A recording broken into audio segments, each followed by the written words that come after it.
invest in ourselves, in our actions, in our behaviors, in our reactions, in our attitudes, in our outlook of life. Comes Shlomo HaMelech, Mishle chapter 17, verse number 6. Ateret zekenim bene banim, betiferet banim abotam. Literally, it means translation.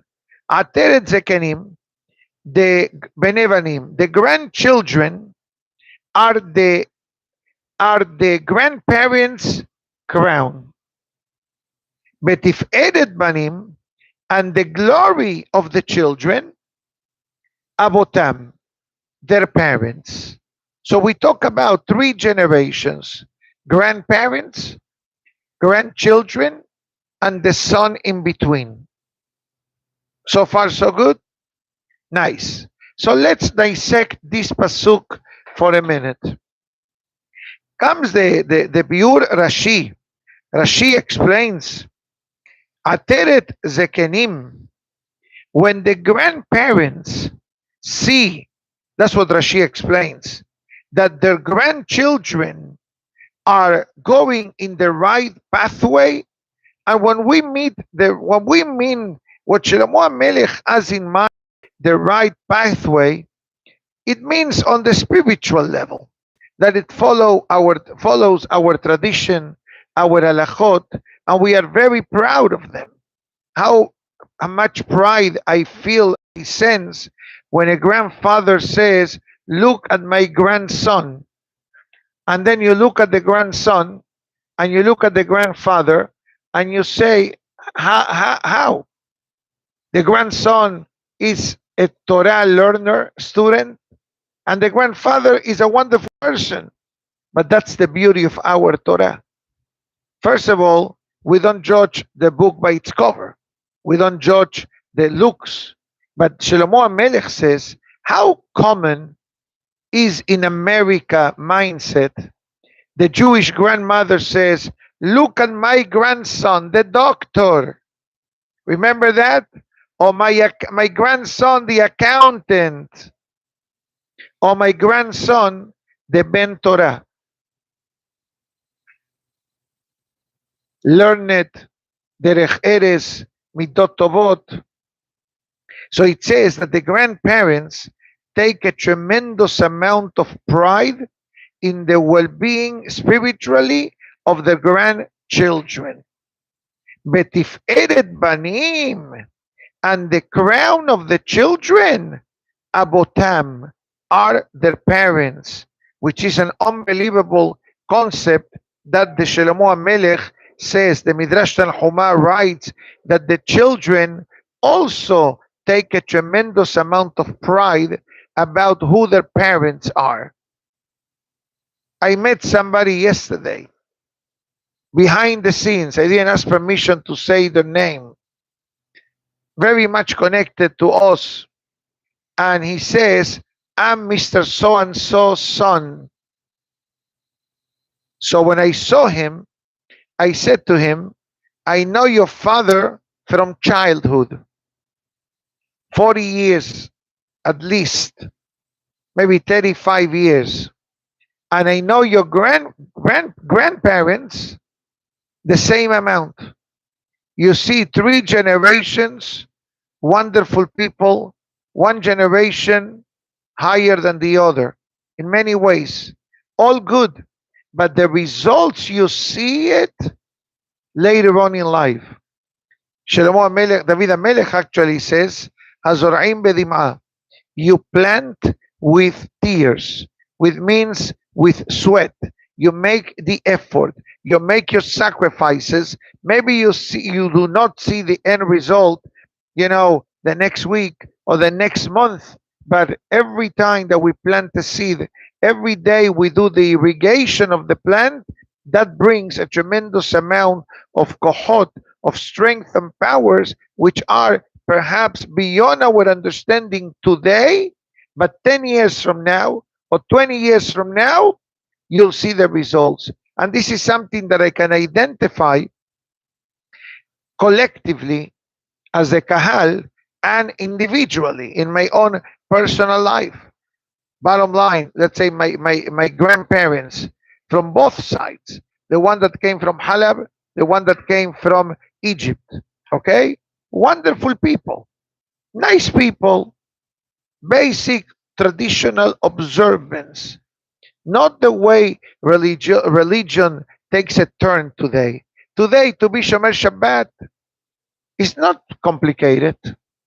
Just do it. Back then, to be a Shomer Shabbat, it was a big effort. Remember the Shabbat workers minyan 50 years ago, 60 years ago? Right? Don't say names. I know many synagogues who had that interesting tradition. Pray early on Shabbat so you can go to work. Now, we not, God forbid, comment or criticize or complain, but I'm only showing you how far did we come from 50, 60 years ago. Something obvious was taken for granted, and now, Baruch Hashem, 50 years later, the holiness and the blessings and the sanctity of the Shabbat is so great that Baruch Hashem, it became part of our day-to-day life. You think that my grandparents thought to have grandchildren or great grandchildren followers of the Torah? They were happy if the children married Jewish people. That was the happiness, right? Remember that? 50, 60 years ago. Hashem, look down 3, 4 generations later, and I'm only talking openly because I'm talking about my own family. I'm sure that everyone has happy stories and happy moments of pride. Many times you come to the shul and you say, Rabbi, this is my grandson. Magnificent. Magnificent. The fact that your grandson or great grandson comes to the synagogue and shows kavod and derech and knows how to pray, etc., that's an unbelievable level of pride. And that's what Shlomo HaMelech says. You want to experience that pride? It doesn't come for free. You have to invest. And that was my opening statement in today's class. You need to invest. Whatever that means. Invest in prayer, invest in learning, invest in your proper type of behaviors, in the proper way of talking, in the reaction, in other words, sometimes parents, I saw this with my own eyes, that a father was about to have a reaction, and you saw it coming. You saw that the reaction is coming. And Baruch Hashem, the father was intelligent enough to control himself. And he said to him, I'm very proud of you that you activated your restraint and self-control and not answering back. So he says, Rabbi, I have to do it because my son is watching me. So if he sees me, which is an unbelievable concept, right? If the grandson or the son sees that the father or the mother, let's clarify, it's a team effort. If the father and or the mother exercise that level of discipline in a good way, what are you teaching the child? Control yourself. That's it. In other words, our children and grandchildren can become a mirror. A mirror. That's it. Espejo in Spanish. You know, what you see is what you get.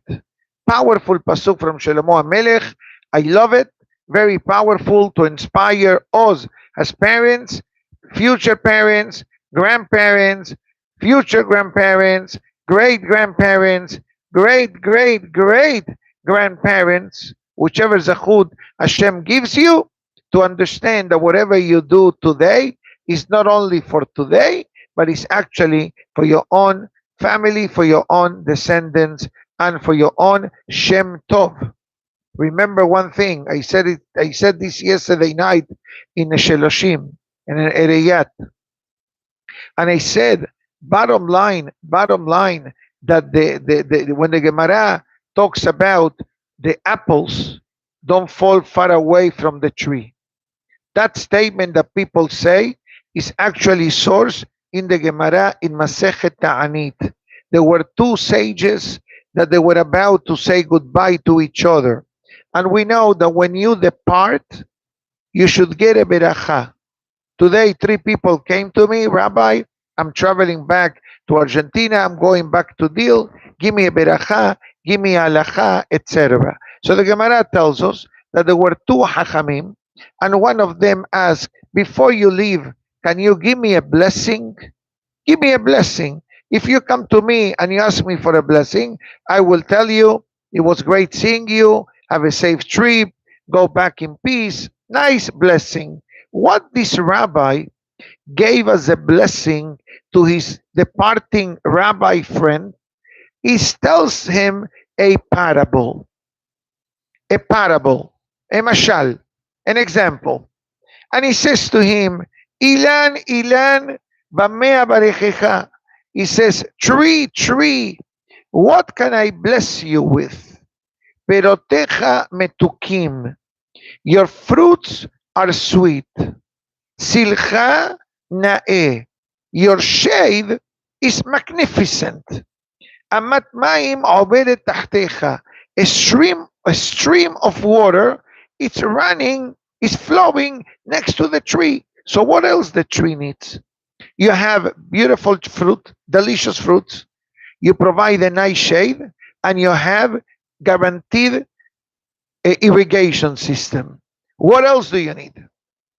So here he says the punchline.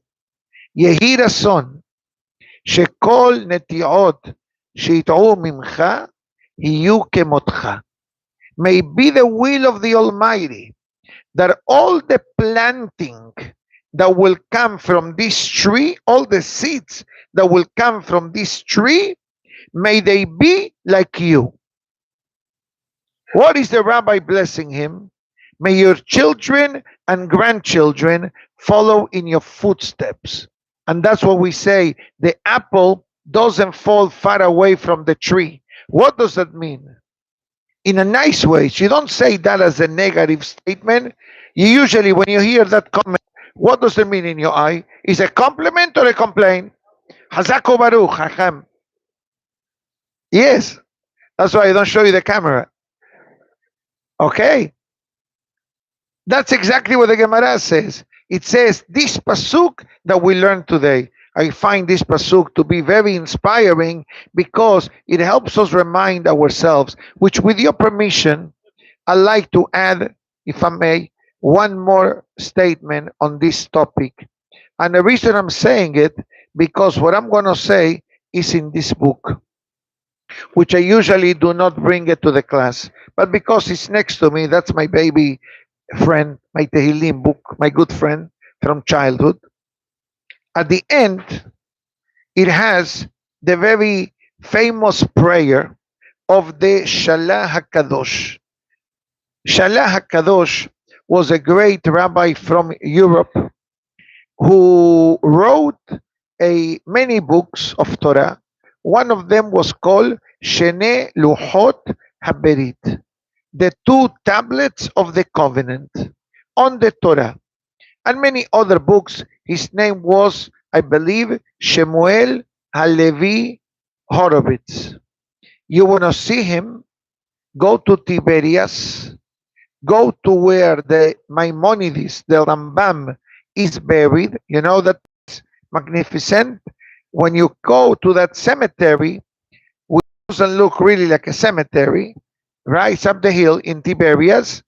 At the end of the hallway is the Maimonides, which if you have not been in Israel in a few years, go check it out. They redid the entire area. As you come in to the left is the kever of the Shalah HaKadosh. Unbelievable, yes.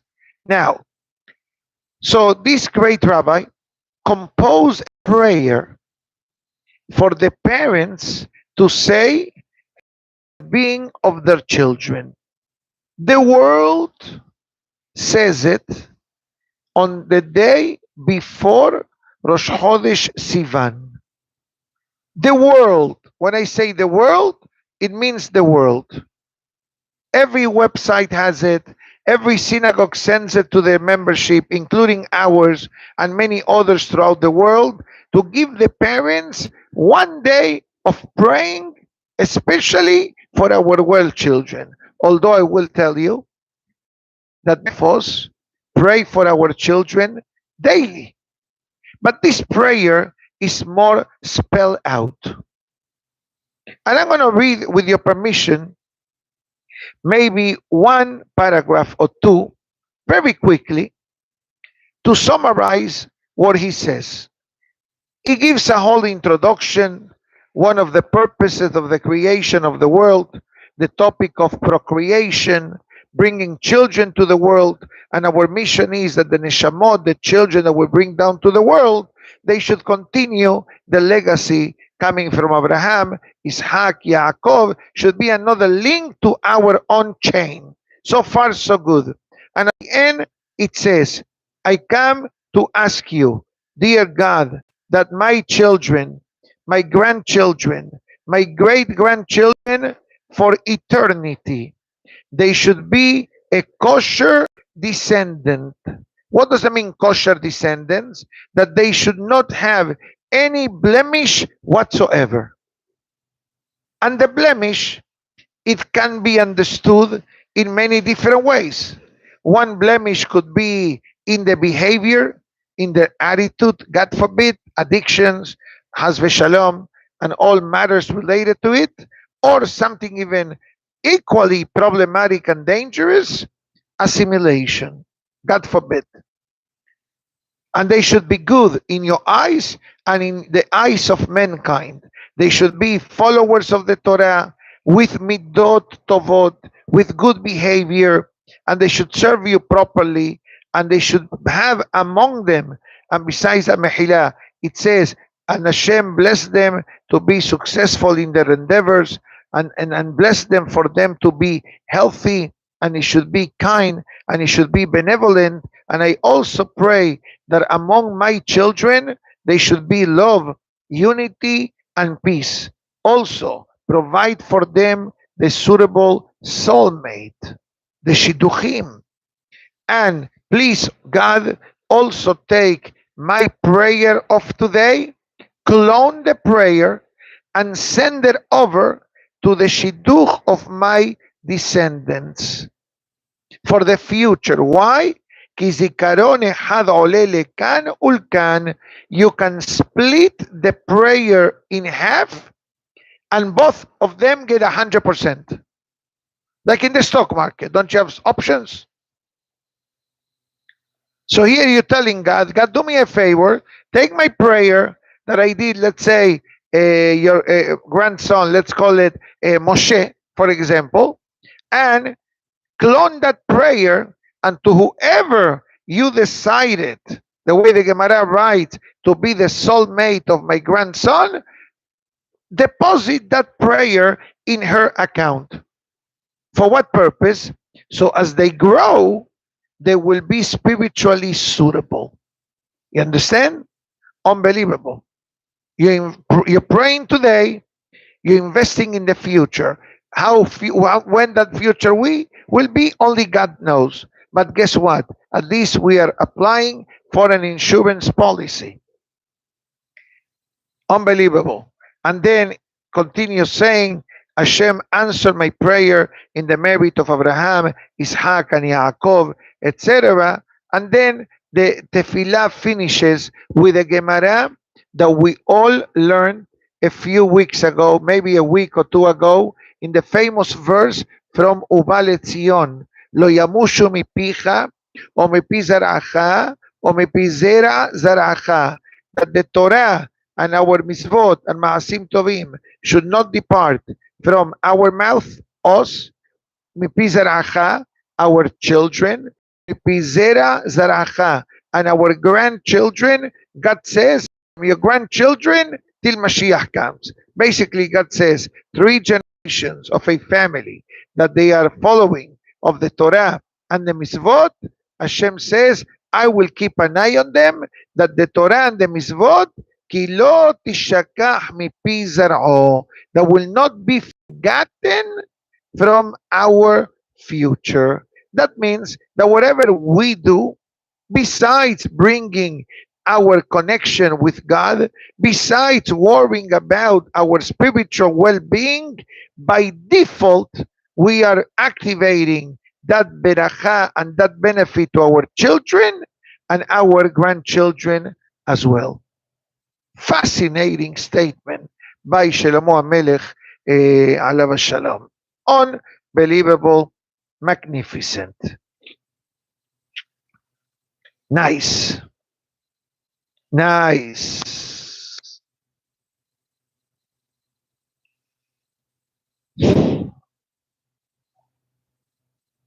Okay, today we're going to take a tiny detour. Can I take a detour sometimes? I'm in the driver's seat, right? You let me? Thank you. Thank you.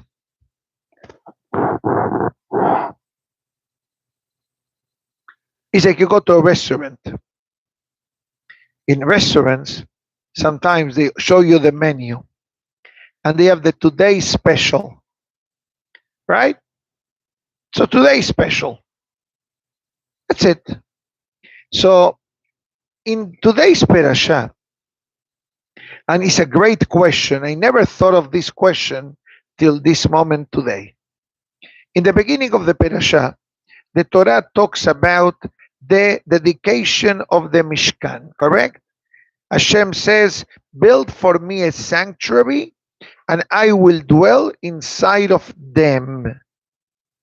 Now, what word the Torah use? Mikdash. What topic are these parashiot talking? Mishkan. Mishkan, Mikdash. The Or HaHaim HaKadosh ask an interesting question. If we're talking about Kechol Hashem ani mareh otecha et tabnita Mishkan, if the title of this mega project that the Jewish people are going to be involved with, it's called the Mishkan, why the commandment is a Mikdash? Let's analyze the differences in the word. Mikdash comes from Kodesh, sanctuary, sanctity. Hence, it's called the main sanctuary. That is the pasuk inscribed on top of the Hechal. Built for me and sanctuary. But then we have another word called Mishkan. What's the meaning of the word, or what's the root word of the word Mishkan? Shekhinah. What's the meaning of Shekhinah? Ki ani Hashem shochen betocham. How do you call in Hebrew a neighbor? Shachen. How do you call God's dwelling in your home? Shochen. In the Ashkenazic synagogues, anybody prays in Ashkenazic synagogues on Shabbat? Okay, how does the Chazan begin, Professor? Shochenat marom bekadosh shemo. Don't be afraid. A multi-system, I told you this. Isn't that the way they do it? What's the meaning of Shochenad? It's a pasuk from the Nevi'im, or the Ketubim, Nevi'im, I believe. Shochenad. Shochenad. Dwells forever. Hashem. So Mishkan, it's, let's call it, a dwelling place for Hashem. A holy abode. No Adobe. Adobe is PDF file. Adobe, right? Abode. You understand? Hazak, thank you. Okay, somebody understood what I said. Hazak Baruch. Okay, if you're in the computer world, there are programs called Adobe, for example, right? That's a PDF, right? Charlie? Hazak. But I'm talking about abode. A-B-O-D-E. Holy abode is the dwelling place of Hashem. So as the Or HaHaim HaKadosh, I don't understand if the project, it's called, let us build a tabernacle, that's also the English word of Mishkan, why do you use the word sanctuary? But why? So why don't you say, build for me a sanctuary? No, build for me a dwelling place. We use the word sanctuary. So comes the Ora Haim Kadosh, and it says as follows. It says, first, we need to understand the technical difference between Mishkan and Mikdash. Mishkan was a temporary project, dwelling through the desert, Mishkan Shiloh, Mishkan Gilgal, the different locations where the Jewish people were traveling and wandering for a couple of centuries until it came now the Bet HaMikdash. The Bet HaMikdash has a fixed location. Bet HaMikdash number 1, Bet HaMikdash number 2, and coming soon, any moment, Bet HaMikdash HaShlishi. Amen.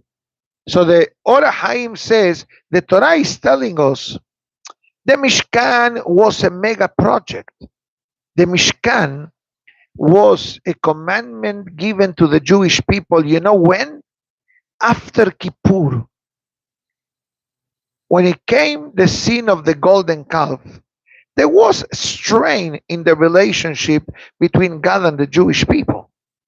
It was very strenuous to the point that Moshe Rabbeinu had to beg, had to negotiate with Hashem, so to speak, 40 days of interaction.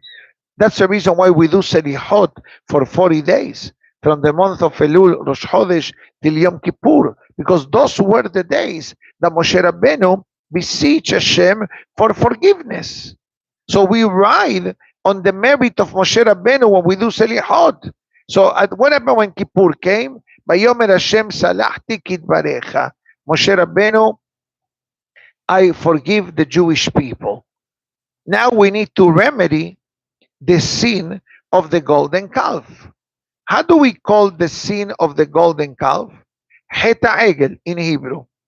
So the Jewish people were very quick in falling into the trap to build an idol, God forbid, that will substitute God. That was the game plan. Look in the parasha. This is the God that took you out of Egypt. And the Jewish people, the men's department only, failed. Everybody started to give. So now it comes the mitzvah of building a Mishkan. And Moshe Rabbeinu makes an announcement. We need donations for the campaign of building the Mishkan. In 2 days, they were able to raise whatever they needed. And I feel the pressure, because now we're launching a campaign for the Kolel. And soon we're going to have the beautification project for the synagogue. So you're going to have opportunities to give me a hand. If you call me, it will be better than if I call you. Because if I call you, that means that the rabbi gets involved and it's a different league altogether. But in a more serious note, the want and the desire of the Jewish people to remedy their shortcoming in the sin of the Egel was so great that Moshe Rabbeinu needed to make an announcement. Please, no more donations. I think there was only one time in history that they make such an announcement. No more donations. They couldn't keep up with the funding. Can you imagine? But Baruch Hashem, Bnei Israel gave.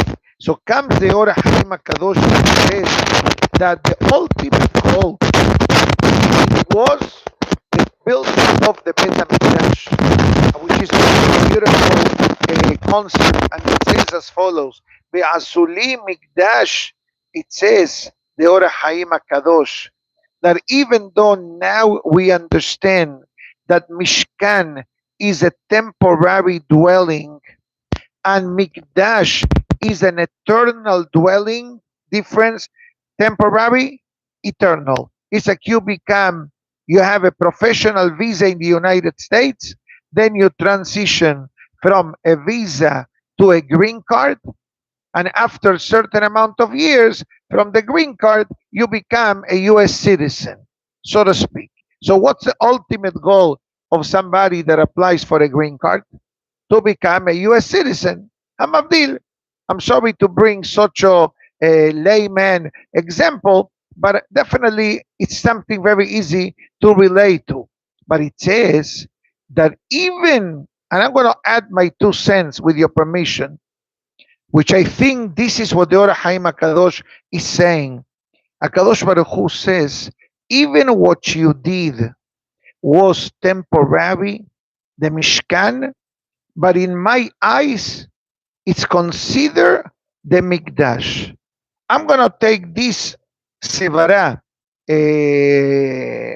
reasoning, perhaps, of the Ora Haim HaKadosh to tell you something that I believe that I'm not far from the truth. I think what I'm going to say now makes a lot of sense. Perhaps what the Ora Haim HaKadosh is telling us is that when it comes to Avodat Hashem, when it comes to serving God, sometimes people say, oh, I can't come up to do X, Y, Z, this mitzvah, or to be super Shomer Shabbat, or to become super, whatever name you give. Maybe the Torah is telling us, guess what? God created the world in a week. To build the Bet HaMikdash, you know how many years it took? I'm not talking about the physical construction. That took a few years. But from the moment that we left Egypt, do the calculation, 2448, 40 years in the desert, plus 400 years in Israel until the Bet HaMikdash was built. Yani almost 500 years from, yes, 500 years from the moment that we left Egypt until the Bet HaMikdash was being built. I don't understand. God gave you a commandment. It took you 500 years to do it. Can you imagine? Can you do me a favor? And you tell me, yeah, Rabbi, talk to me in 5 years from now. I need the favor today. I don't need the favor in 5 years from now. And yet God says, you start. Perhaps the lesson is that in reinforcing our commitment and connection to Hashem, maybe the Torah is telling us, take 1 day at a time. 1 day at a time. 1 week at a time. Go, move. Oh, you have a hiccup, you fall, you have a setback, big deal. After tonight, there is tomorrow. And after tomorrow, there is the next day. And after the next day, there is the next day. Oh, it may take me 5 months or 5 years to be able to cross that line to increase spirituality. Zako Baruch. Some people can do it in a year. Some people can do it in 5 days. It's up to the will and the strength that the person has. You know, I finish with the story here. Just 1 second.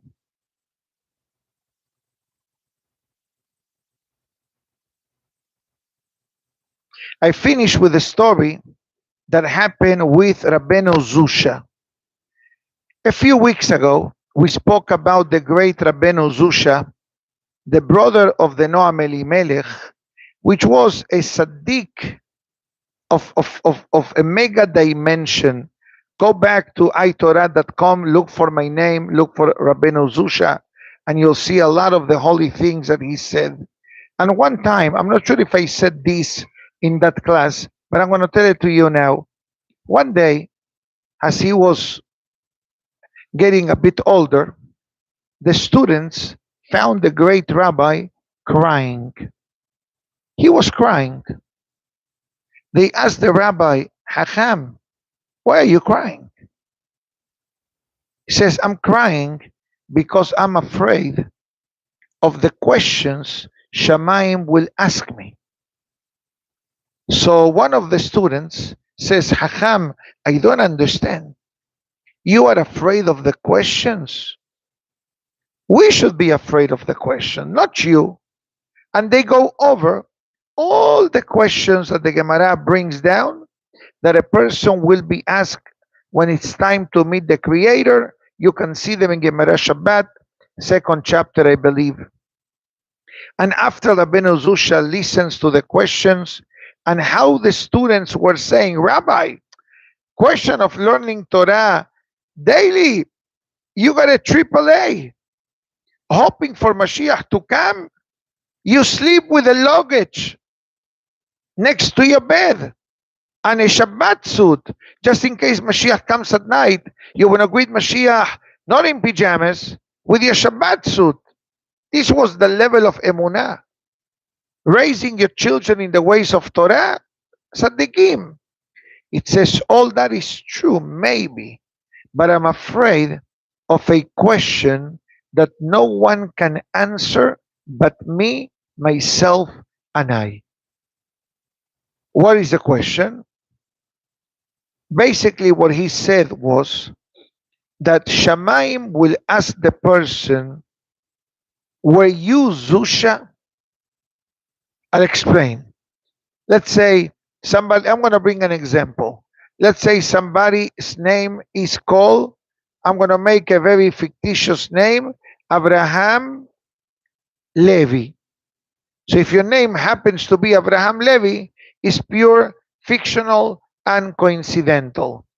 They're not going to ask you why you were not Yosef Galimidi. They're not going to ask you why you were not Moshe Mizrahi.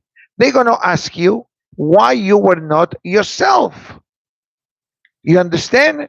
In other words, every person, it's its own world. I am me, and you are you. Even though we are the same, we come to the same shul, we pray the same style, we have the same Torah, but each person is its own peculiar person. In other words, we may have a lot of similarities externally, so to speak, but internally, how each person is, functions, lives their lives, the way of thinking, the way of behavior is a custom-made type of personality. So Rabbeinu Zusha says, maybe I did not develop my potential. Maybe I was happy, maybe I settled, maybe I did not believe in myself, and maybe I could have done better with my own life. And we're not talking about money matters. We're not talking about family size. We're not talking about nothing related to physicality, materialism, or money matters. We're talking about spiritual matters. That was the fear of Rabbeinu Zusha. If he developed the potential, or he just settled for XYZ reason. And I'm going to tell you a secret. Many times, people settle. And many times, I'm telling you this as a person, as a rabbi who deals with, I don't want to say thousands, but with hundreds of people on a regular basis. And there are people who maximize their potential to the best of their abilities, but there are people that they just are happy. Don't move me. This is my comfort zone. Guess what? Comfort should be your shoes. Comfortable should be your garments. Comfortable should be your bed. But when it comes to godliness, there is no settling. Because how many new things you come to my classes, and many of you come to my classes morning and afternoon. How many new things we learn daily? Every day. It barely goes a day, and I hear the comments.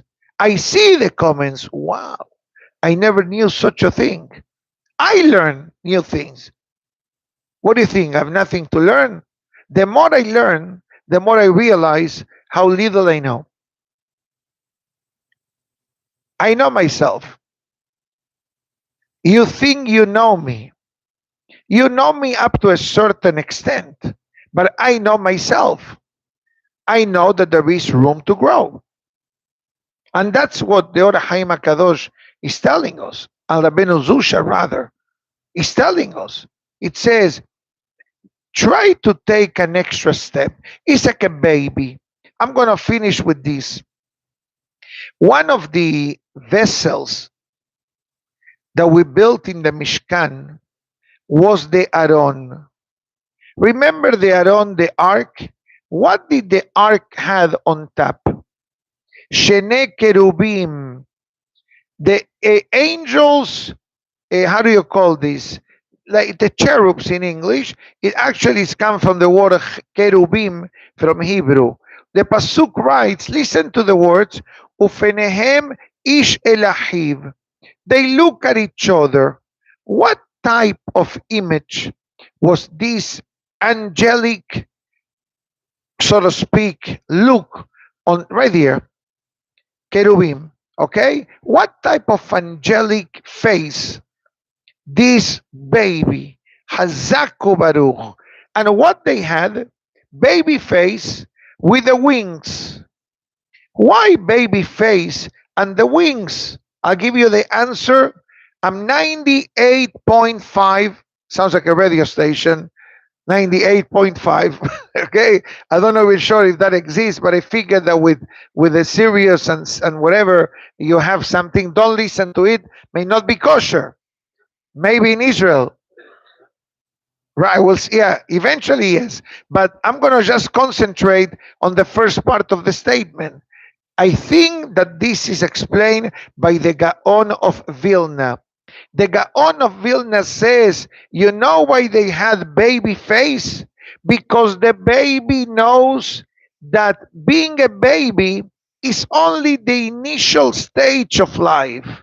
The baby knows, I'm going to be able to walk.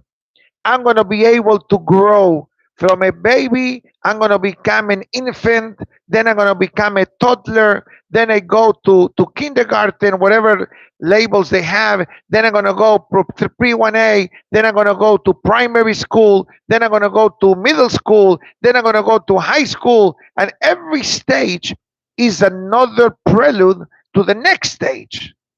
And the wings. What do you do with the wings? I know you like chicken wings. Barbecue chicken wings. I know you. Okay, you look like you like chicken wings. Okay, me too. But not too much, but okay. Because I have to eat them with the hands. I don't like it. If I eat chicken wings, I may even use a napkin. I know it's not the same thing, okay? But okay, the rejeres is also important. But anyways, so the wings reminds me I'm able to fly. Life is about growing. The essence of spiritual life is not to get stuck. You get stuck in traffic. What do you say? I'm stuck. I'm not moving. What expression do you make? Beep, beep. You blow the horn, right? Right. You know what the Gaon of Vilna writes? The Keruvim teaches us that life is not to get stuck spiritually. Try to climb. The way the song says, keep climbing. There is a nice Jewish song. You know me, every time I quote a song, it's Jewish source. Because thank God, I understand the concept of not listening to non-kosher music, non-Jewish music. So there is a beautiful song by Avram Fried. The song is called Keep Climbing. Keep climbing. Da-da-da-da-da-da. That song is about spiritual growth. Like an airplane. You want to go to Brooklyn, to New York. You go to the airport, you take JFK, JetBlue, Fort Lauderdale, JFK. What the pilot says, we reach an altitude of 35,000 feet. Now you can use the restroom. And you ask yourself, what difference does it make? 34,000 feet, 28,000 feet, 500 feet? Because when the plane is climbing, is an incline. And if you're not sitting down with your seatbelt on, gravity will cause you, God forbid, to fall, like the miracle that happened in the Delta airplane. You saw it, right? the plane, which is an unbelievable thing. 80 people, 0 casualties. It's a miracle. There were many Jewish people in that flight, many. And they said, obviously, it was a miracle. Everybody understood. But they say the miracle of having 0 casualties was because people had the seat belt, and the seat belt kept them in their seat. Imagine yourself, the plane is landing. I'm sorry, let me use this better. The plane is landing, landing, t, t, t, t, t, t, t, t, t, t, t, skids on the snow, on the ice, and then what happened? Flips. So you think that you think that the pilot thought that the plane was going to skid and do and flop? There was 0 warning. Zzz, 0. You saw it in a split second. If God forbid someone was not wearing the seatbelt, you would have called the medical examiner. You know what that means? They were not called the Hebra Kadisha. But that's basically what it means. Everybody had a 3-inch belt by whatever size you need. That save your life. You're a fence. Yeah, they were wounded, some people, which makes a lot of sense. Again, Ribono Shel Olam, you're sitting like this, sitting, and suddenly you're upside down. In no time, you saw the video. I couldn't believe it. I heard the news, but he said, I don't understand. A plane is landing. How like that happens? Marabu Ma'asecha Hashem. It was a mega miracle. It was a mega miracle. So by Hashem, we try to apply the magnificent lessons of today's life, and we should have nahat from our children, grandchildren, and as I said at the end, believe in yourself to keep growing in your connection with the Kadosh Baruch Hu. Baruch Adonai Le'olam. Amen ve'amen. Rabbi Hanania ben Akashia Omer, רצה הקדוש ברוך הוא לזכות את ישראל לפיכך, הרבה להם תורה מצוות שנאמר